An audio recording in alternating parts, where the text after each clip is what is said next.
आज जो चीज़ें गोल्ड के मुतालिक मैं आप लोगों से शेयर करने जा रहा हूँ वो काफ़ी हद तक डिफरेंट है। अब डिफरेंट किस तरीके से है, क्योंकि हर बंदे के ज़हन में इस टाइम के ऊपर एक सवाल जा रहा है कि गोल्ड की प्राइसेस अगर इतनी ज़्यादा ऊपर जा रही हैं तो उसके पीछे ये चाइना, यूएसए, ईरान, यूक्रेन, ये जो वॉर्स चल रही हैं ये है। लेकिन अगर आप थोड़ा-सा चीज़ों को डेप्थ के अंदर देखेंगे ना, या चीज़ों को बहुत ज़्यादा गहराई में जाके देखते हैं, तो वहाँ पे हकीकत इसके बरअक्स है।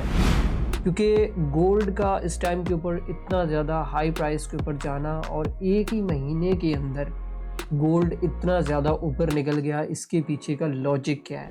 ये लॉजिक अभी तक किसी को क्लियर तौर पे समझ नहीं आ रहा है। लेकिन मैं आई होप सो आप लोगों को पूरी कोशिश करूँगा कि मैं आज आप लोगों को ये लॉजिक जो है ये क्लियर कर पाऊँ कि ये हो क्या रहा है एक्चुअल के अंदर, ठीक है? तो ये एनालिसिस आप लोगों ने बिल्कुल भी मिस नहीं करना है, क्योंकि इस एनालिसिस के अंदर मैं आप लोगों को नेक्स्ट प्रेडिक्शन बताने जा रहा हूँ जो कि बहुत एग्रेसिव पोजीशन है और बहुत अच्छे पिप्स आप लोगों को वहाँ से मिल सकते हैं, जो इन फ्यूचर मतलब मैंने आप लोगों को, आप यकीन नहीं करेंगे, 5000 से बताना स्टार्ट किया था कि ये 5500 पे जाएगा, मतलब 5300 पे भी जाएगा, 5200 पे भी जाएगा। तो वो सारे टारगेट्स अल्हम्दुलिल्लाह हमारे तकरीबन 1 बाय 1 करके हिट हो रहे हैं। और ये किसकी बदौलत हो रहे हैं कि शुक्र है अल्लाह पाक के साथ का कि उन लोगों ने एक राइट नॉलेज जो है वो लोगों के अंदर डिलीवर करने की कोशिश की है इस टाइम के ऊपर, ठीक है? तो बाकी आज का एनालिसिस आप लोगों ने मिस नहीं करना है। देर नहीं करते हैं, सबसे पहले देख लेते हैं अपने फंडामेंटल एनालिसिस को। और मैं अगर फंडामेंटल एनालिसिस के हवाले से बात करूँ ना, तो रात को थी एफओएमसी, और एफओएमसी के अंदर मैंने कल की वीडियो के अंदर आप लोगों को ये चीज़ बताई थी कि अगर इंटरेस्ट रेट कट नहीं होते हैं तो गोल्ड की प्राइसेस डेफिनेटली ऊपर जाएंगी।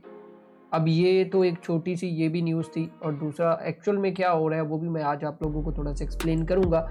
तो उसके बाद प्रेस कॉन्फ्रेंस में भी कोई इतनी ख़ास कोई इम्पोर्टेंट बात नहीं हुई है जो मैं आप लोगों को बताऊँ, बस इधर उधर की बातें चल रही थी बस इन डेटास को लेके, ठीक है? और उसके बाद 6:30 पे आज हमारे पास जो है वो अनएम्प्लॉयमेंट रेट है, और यहाँ पे ये नेगेटिव बता रहे हैं। अब इसके नंबर ज़्यादा बता रहे हैं तो इसका मतलब ये है कि ये नेगेटिव है, ये पॉजिटिव नहीं है, क्योंकि अगर इसके नंबर कम होते तो फिर ये पॉजिटिव होता, डॉलर के लिए बेहतर होता। लेकिन अभी भी ये मतलब नेगेटिव ही है, तो मे भी पॉसिबल है कि गोल्ड की प्राइसेस यहाँ से अगर ये इस तरीके से आता है तो मज़ीद ऊपर जा सकती है।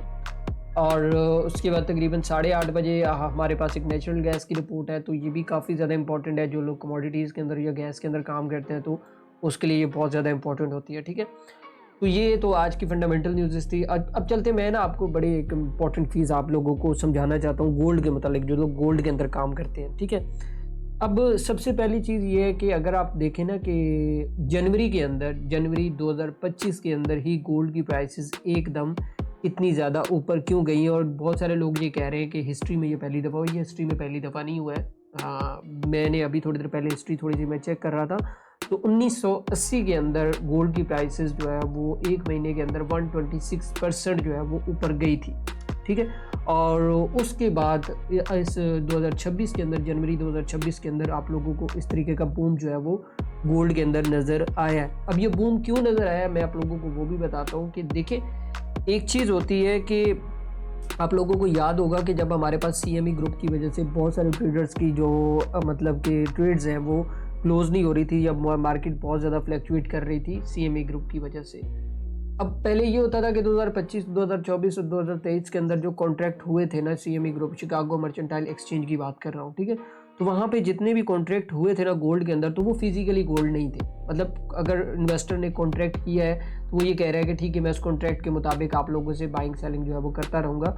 लेकिन अचानक से 2026 के अंदर जो जिन लोगों ने वहाँ पे इन्वेस्टमेंट की हुई थी तो गोल्ड के अंदर, उन्होंने कहा कि हम लोगों ने जो इन्वेस्टमेंट की हुई है ना, अब हमें आप लोग फिजिकल गोल्ड दें, हमें डिजिटल करेंसी वाला गोल्ड नहीं चाहिए, हमें फिजिकल करेंसी वाला गोल्ड चाहिए। अब जब फिजिकल गोल्ड के हवाले से बात आई ना, इन्वेस्टर ने डिमांड किया कि मुझे अब फिजिकल गोल्ड चाहिए जो मैं डिजिटल करेंसी के अंदर पहले यूज़ कर रहा था। तो एक तो ये थी कि इन्वेस्टर्स की तरफ से डिमांड आ गई कि भाई अब हमें वो गोल्ड पूरा करके दें। तो उसकी वजह से शिकागो मर्चेंटाइल एक्सचेंज ने जहाँ से भी उनको गोल्ड मिलता था वहाँ से ख़रीदना स्टार्ट कर दिया। अब उसके बाद दूसरा फैक्टर ये आता है कि वो जो गोल्ड जो इन्वेस्टर को मिला था, वो गोल्ड किधर गया? वो उस गोल्ड के ऊपर क्या ऐसा हुआ कि उसके बाद मज़ीद गोल्ड की प्राइसेस जो है वो ऊपर जाना स्टार्ट होगी। तो उसके बाद चाइना ने क्या किया कि चाइना ने कहा जी ये गोल्ड आप हमें दे, हम आपको इसके बदले में एक अच्छा हैंडसम प्रॉफिट देते हैं। तो वो इन्वेस्टर ने वो गोल्ड जो है, मतलब अब डिमांड और ज़्यादा बढ़ गई क्योंकि चाइना बीच में इंटर हो गया। चाइना ने कहा जितना गोल्ड है वो हमें दे दो, तो वो गोल्ड चाइना ने ख़रीदना स्टार्ट कर दिया। जब वो चाइना ने ख़रीदना स्टार्ट किया तो उसके बाद अगर आप लोग देखें तो वो आप लोगों को इस पूरे महीने के अंदर अगर आप लोग देखें तो एक एग्रेसिव मूव इस वजह से देखने को मिली है क्योंकि एक इकॉनमी जो है वो गोल्ड को बाय कर रही है, और एक स्ट्रॉन्ग इकॉनमी, मतलब कि चाइना कोई छोटी इकॉनमी नहीं है, चाइना बहुत बड़ी इकॉनमी है और बहुत बड़ी मिकदार में गोल्ड को जो है वो बाय कर रही है। अब इसको देखते हुए चाइना भी, मतलब जैसे चाइना बाय कर रहा था उसके बाद रशिया ने बाय करना स्टार्ट कर दिया, उसके बाद इंडिया ने बाइंग स्टार्ट कर दी, मतलब बहुत सारे ऐसे ममालिक थे जो कि बाइंग स्टार्ट कर चुके थे चाइना को देखते हुए। ठीक है, उसके बाद अगली चीज़, जब अब सबसे इम्पोर्टेंट चीज़ ये है कि ये जो प्रीवियसली जो वेनेजुएला वाला मामला हुआ है ये क्यों हुआ है।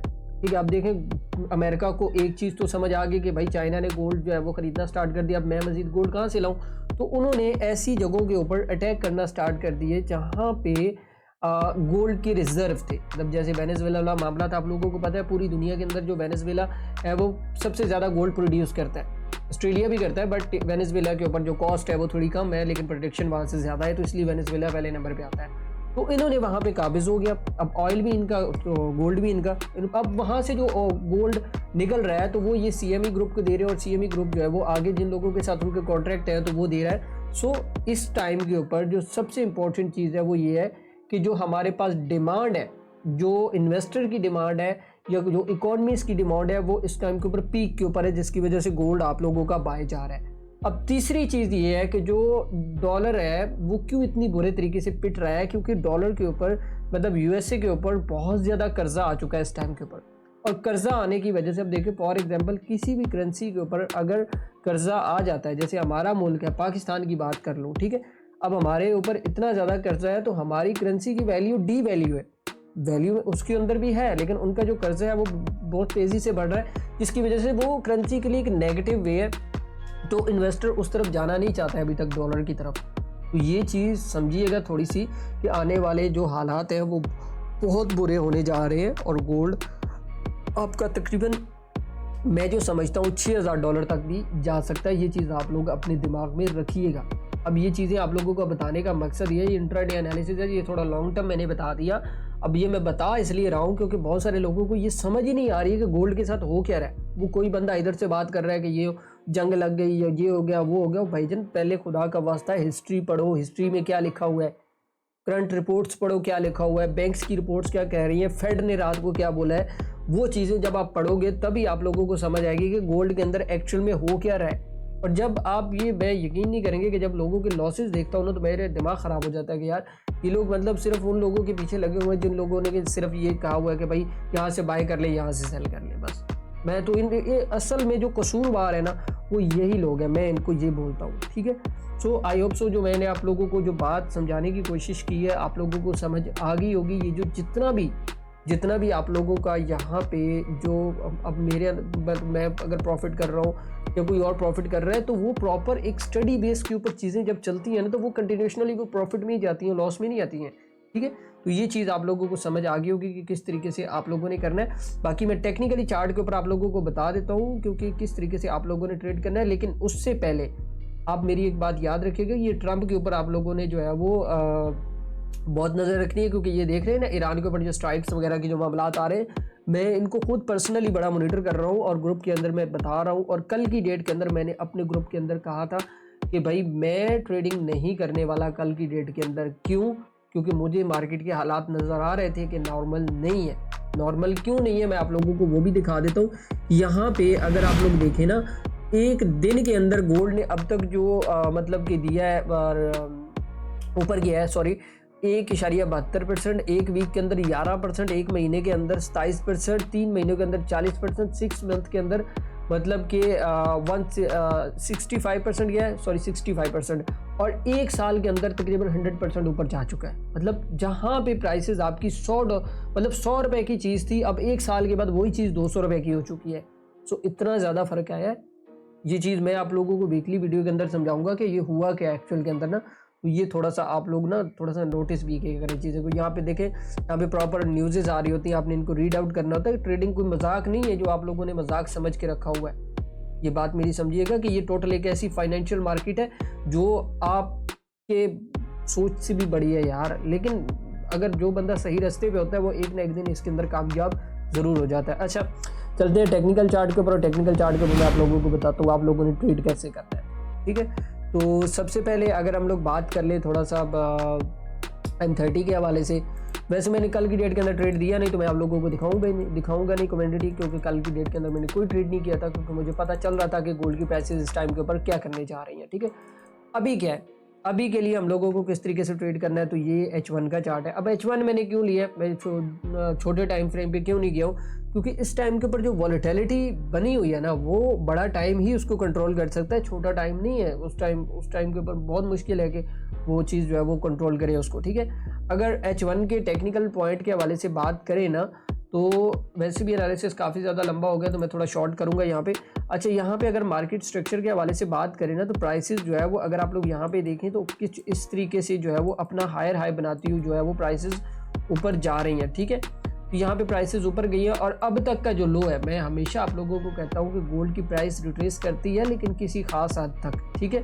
अब तक का जो लो है वो ये लोएस्ट प्राइस है, वो ये वाली है हमारे पास, और अब तक की जो हाईएस्ट प्राइस है वो ये वाली प्राइस है। अब गोल्ड रिट्रेस करके वापस कहाँ से जाएगा, बड़ा सिंपल सा फार्मूला है, मैं हमेशा आप लोगों को बता रहा हूँ कि ये जो गैप है, अगर आप लोग देखें ना प्राइसेस, ये 50-61 का एरिया है। अगर गोल्ड की प्राइसेस, अब मेरी बात अपने जहन में रखिएगा कि अगर गोल्ड की प्राइसेस जैसे यहाँ पे ऊपर गई है ना, तो यहाँ पे प्रॉपर नीचे आती है, और नीचे आने के बाद यहाँ पे इस एरिया के अंदर, ठीक है, यहाँ पे इस एरिया के अंदर प्राइस आप लोगों को सस्टेन करती हुई मिलती है। तो यहाँ से आप लोग इसके अंदर एक तो ये गैप फिल करेगी, और दूसरा यहाँ से ये ऊपर निकलेगी। अगर यहाँ से नहीं निकली तो फिर इसके पास चांसेस है कि तकरीबन हमारे पास जो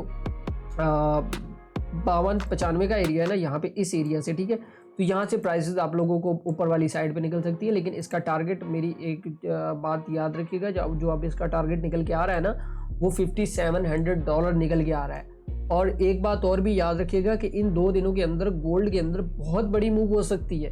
सो वाई, क्योंकि प्रॉफिट टेकिंग अभी बाकी है, अभी हुई नहीं है। अगर आप लोग एक चीज़ देखें ना, मैं आप लोगों को एक चीज़ दिखाता हूँ, मंथली कैंडल को अगर आप लोग यहाँ पे देखें, एक मिनट, अगर आप मंथली कैंडल देखें ना, तो आप लोगों को समझ जाएगी कि भाई $1000 गोल्ड की प्राइस जो है वो मूव कर चुकी है इस टाइम के ऊपर, ठीक है।